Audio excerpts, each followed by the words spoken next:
আগ মানে কিরকম পাস পড়া মতন ধরে উড়ে এসে মানে পড়েছে, মানে ঝোপ করে পড়েছে আর টুক করে জ্যাঠামশাই মানে তুলে নিয়ে চলে যাচ্ছে। ওই পাত্র আনতে কি এই জ্যাঠামশাইকে আবার ধরে, ঘাড়ে ধরলি সর্বশিরাটা মানে কুশে আসে। ওরা এর মুখ দিয়ে ধরে এর একে হেঁচকায় এই কোমর অব্দি মানে তুলে, যখন ছুটে চলে যাবে মনে হচ্ছে আগুনের ফিনকির মতন চলে যাচ্ছে আর ধরে উড়ে গাবড়াচ্ছে। হ্যাঁ, নমস্কার বন্ধুরা, আমরা এই মুহূর্তে রয়েছে সুন্দরবন হেমনগর কোস্টাল থানার কালীতলা গ্রামে। এই গ্রামের প্রচুর মানুষ সুন্দরবনের জঙ্গলে নিয়মিতভাবে যান মাছ কাঁকড়া ধরতে, মধু সংগ্রহ করতে। আমরা এখন এমন একজন মানুষের সঙ্গে কথা বলবো, উনি নিয়মিতভাবে জঙ্গলে যান এবং ওনার বিচিত্র অভিজ্ঞতা ওনার মুখ থেকে আমরা সরাসরি শুনে নেব। প্রথমে জেনে নেব আপনার নাম। আমার নাম বিষ্ণুপদ মণ্ডল। এই একটা সাংঘাতিক ঘটনা আমরা শুনেছি, আপনার জ্যাঠামশাইয়ের উপরে একটা বাঘের আক্রমণের ঘটনা ঘটেছিল। তো সেই দিনকে কি ঘটনা ঘটেছিল যদি একটু শুরু থেকে বলেন। হ্যাঁ, তখন প্রত্যেকের তখন কাঠ কাটতে হ্যাঁ। যেতেন জ্যাঠামশাইরা, হ্যাঁ ওটা কি পারমিশন নিয়ে কাঠ কাটতে যেতেন? হ্যাঁ, তখন পারমিশন পাওয়া যেতই। হুম হুম। একটা কিস্তির নৌকো যেতই, তাতে মানে 1000 মন 2000 মন কাঠ ঢুকতো। বড় বড় নৌকো সেগুলো? সেগুন বড় বড় বলে নৌকো, আর বলতে ভর আর কিস্তি বলা হতো সেই আচ্ছা, সেই আচ্ছা, নৌকো, মানে একদম স্টিমারের মতো। স্টিমারের মতন। হ্যাঁ, হুম। সে যাচ্ছে অন্তত 22 জন 24 জন লোক মানে নৌকোটা বাতিল লিখতো। ঠিক আছে, বাবা, ওই নৌকোর সঙ্গে ছোট ছোট নৌকো থাকতো, হ্যাঁ। সেই ছোট নৌকো নিয়ে জঙ্গলের ভিতর ঢুকে যেত, হ্যাঁ, তাই তো? ছোট নৌকো নিয়ে ঢুকে যেতে, ওতে করে কাঠ এনে হ্যাঁ হ্যাঁ। বড় নৌকো এবার মানে লোড করে দিত।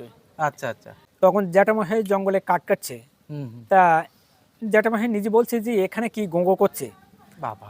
আর বাঘ মানে কিরকম বাস পড়া মতন ধরে উড়ে এসে মানে পড়েছে, মানে ঝোপ করে পড়েছে আর টুক করে জ্যাঠামশাই মানে তুলে নিয়ে চলে যাচ্ছে। বাবা। গিলিয়ে আরেক জ্যাঠামশাই ছুটে গিয়ে লাঠির বাড়ি মেরেছে, লাঠির আঘাতে বাঘ তখন ছাড়িয়ে দিয়েছে। তখন আরেক জ্যাঠামশাইকে বললো, হুম। তুমি আমাদের খাবার জলের পাত্রটা আনো। আচ্ছা। ওই পাত্র আনতে কি এই জ্যাঠামশাইকে আবার ধরে। বাবা। হ্যাঁ, হুম। আরেকজনকে যখনই ধরে, একজন বললো আমি বাড়িতে লোক ডেকে নি। সে মানে ও। ভয়ে আতঙ্কে ঘরে মানে এসে দরজা দিয়ে কাঁথা মুড় দিয়ে তো সে বেরোয়নি। তার মানে উনি একা চলে এসেছিলেন উনি একা। লোকালয়ে লোক ডাকতে? হ্যাঁ, এনারা ছিল আবার 3 জন। আচ্ছা, টোটাল 4 জন ছিলেন? 4 জন ছিল। ওই যুদ্ধ করে এই জ্যাঠামশাইকে আবার ফিরিয়ে নেয়। হ্যাঁ, কাড়ি নেয় বাবা। ওর সঙ্গে। মানে একই দিনে দুজনের উপরে হ্যাঁ। আক্রমণের ঘটনা ঘটে? দুজনে এরা চরে বেরিয়ে চরের থেকে ডাক দেয়। আচ্ছা। দিলি বাড়িতে লোকজন নৌকো নিয়ে এসে এদের নৌকো তুলে বাড়ি নিয়ে চলে আসে। হ্যাঁ, বাবা। আমার জ্যাঠার ছেলেরা, জেঠিমা, হ্যাঁ, বোনিরা সবাই কান্নাকাটি করছে হুম।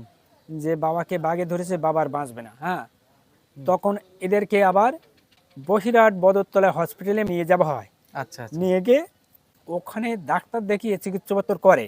হুম হুম। তা বাঘে ধরেছে বলে ওরা রাত্রির মানে বাঘের মতো গর্জন করতোই, আর মানে ভয়তে খুবই মানে দিতই। হ্যাঁ, বাবা। আর গাটা মানে খুব আতঙ্ক দিয়ে মানে উঠতোই। ওই আতঙ্কটা মানে হ্যাঁ। অনেকদিন পর্যন্ত ছিল? অনেকদিন পর্যন্ত ওদের চিকিৎসা অন্তত 6 মাস, মানে হাফ বছর হয়ে গেছে চিকিৎসা হতি। বাবা, ওই হসপিটালেই একটানা 6 মাস? একটানা 6 মাস।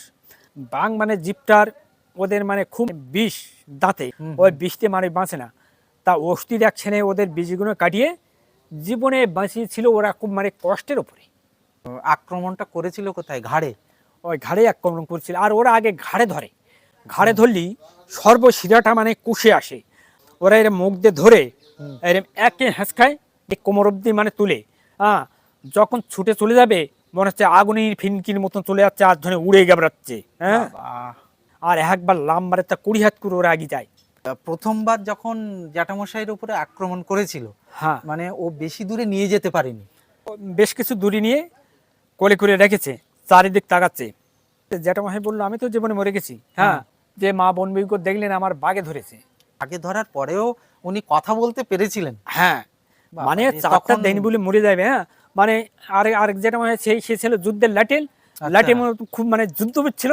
ও। আঘাতের ঘায়ে তখন বাঘ তখন ছাড়ি দিয়ে আবার পালায়। ও হ্যাঁ, আচ্ছা আচ্ছা। কিছুদের পালিয়ে আবার জঙ্গলে মানে লুকি ছিল। হ্যাঁ, মানে ও পুরোপুরি চলে যায়নি, না ওখানেই ছিল? ওখানে ছিল, হট করে যায় না। প্রথমে যে জ্যাঠামশাইকে ধরেছিল, হ্যাঁ, ওনার নাম কি ছিল? ওনার নাম নিরঞ্জন মণ্ডল ছিল। আর দ্বিতীয়বার যাকে আক্রমণ করেছিল, হ্যাঁ, ওনার নাম? ওনার নাম শ্রীপদ মণ্ডল ছিল। দুজনকেই আক্রমণ করেছে? হ্যাঁ, দুজনকে ধরেছে। এবার পরে যাকে আক্রমণ করেছিল ওনারও চিকিৎসা হয়েছিল তো? হ্যাঁ, দুজনকে আচ্ছা। চিকিৎসা করতে। আচ্ছা আচ্ছা। বলে আমার ভাইকে তো নিয়ে যাচ্ছে, তা আমি আর এই জীবনে বাঁচবো না। বলে বাবা, বাঘের সঙ্গে যুদ্ধ শুরু করে দেয়। হ্যাঁ, বাবা। যুদ্ধ করে তাকে মানে বাঁচায়। এই একজন মাত্র ভালো ছিল, হ্যাঁ। আর দুজনের জখম করে আরেকজন লোক আনি বলে পালিয়েছে, সে আর আসেনি, মানে বাঘের গর্জনে আর ভয়তে। আমরা ভিডিওটি এখানে শেষ করছি। ভিডিওটিতে অবশ্যই লাইক করবেন, কমেন্ট করবেন, আর চ্যানেলটি সাবস্ক্রাইব করে পাশে থাকবেন। আবার দেখা হবে নতুন কোনো ভিডিও নিয়ে। সবাই ভালো থাকবেন, সুস্থ থাকবেন। নমস্কার।